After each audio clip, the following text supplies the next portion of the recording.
ఇప్పుడు చాలా మంది ఉన్నటువంటి ప్రజానికానికి తెలిసిన అంశం ఏంటంటే డబ్బులున్న వారికి ప్రతి ఒక్క విషయంలోని కూడా హెల్ప్ఫుల్ గా ఉంటారు. పోలీస్ వ్యవస్థ అనేది ఒక ముద్ర పడిపోతుంది. సో అదే విధంగా పంజాగుట్ట పోలీస్ స్టేషన్ లో సిఐ రామకృష్ణ గారు, అదే విధంగా ఎస్ఐ కిషన్ చేసినటువంటి నిర్వాహకం మీరంతా చూశారు.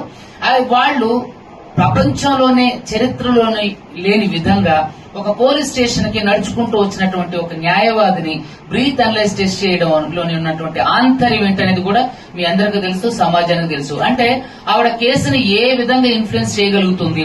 ఇంకొక విషయం ఏంటంటే మీడియా మిత్రులందరికీ కూడా మీడియాలో ఏ విషయం కూడా బయటకు రాకుండా ఉండడం కోసం ఆవిడ మీడియా నోరు నొక్కడానికి కూడా అందరి మీద అంటే నోటీసులు పంపించడం, కేసు ఫైల్ చేయడం మీరు అందరూ చూశారు.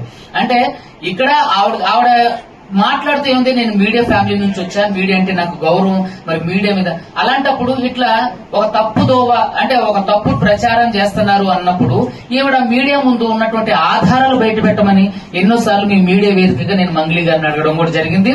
నేను ఓపెన్ ఛాలెంజ్ కూడా బషీర్బాగ్ ప్రెస్ క్లబ్ లో కానివ్వండి, సోమాజిగూడ ప్రెస్ క్లబ్ లో కానివ్వండి, మీరు ఎక్కడికి రమ్మంటే అక్కడికి మేము బహిరంగంగా వస్తామని కూడా ఇదే మీడియా వేదిక కూడా మేము ఛాలెంజ్ చేసినప్పుడు ఎందుకు మంగ్లీ గారు ఆ ఛాలెంజ్ ని యాక్సెప్ట్ చేయలేదు?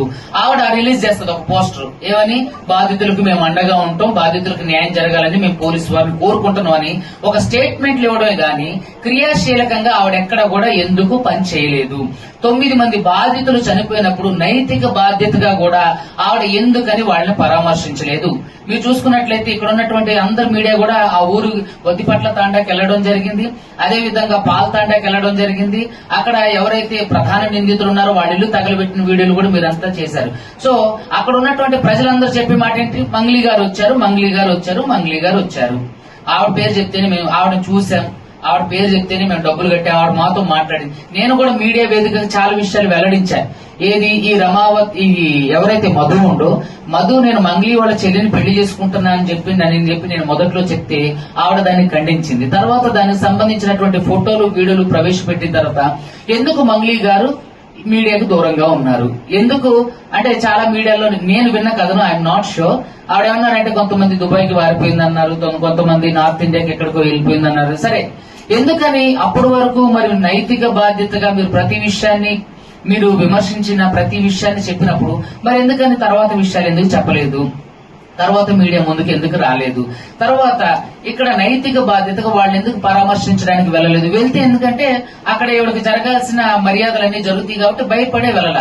మరి క్రియాశీలకంగా మీరు ఇచ్చినటువంటి ప్రెస్ నోట్ కి బాధితులకు న్యాయం జరగలే, నేను అండగా ఉంటాను మీరే అంటే ఒక స్టేట్మెంట్ ఫార్వర్డ్ చేసినప్పుడు ఎందుకు మరి దానికి కట్టుబడి ఉండలేదు? ఇంతవరకు కూడా పోలీసులు ఎందుకు అరెస్ట్ చేయలేదు?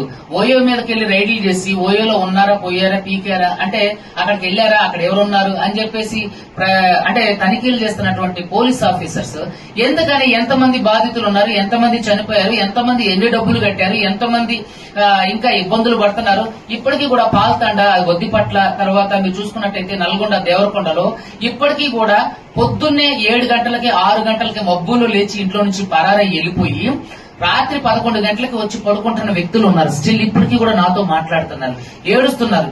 ఏది డబ్బులు తీసుకొచ్చిన వాళ్ళ దగ్గర ఏజెంట్లుగా ఉండి ఏజెంట్ కి డబ్బులు ఇచ్చిన వాళ్ళు వీళ్ళ మీద ప్రెషర్ చేయడం వల్ల వాళ్ళు పొద్దున్న 5 గంటలకి 4 గంటలకే పారిపోయి రాత్రి 11 గంటలకి ఇంటికి వస్తున్నటువంటి పరిస్థితులు ఉన్నాయి సార్.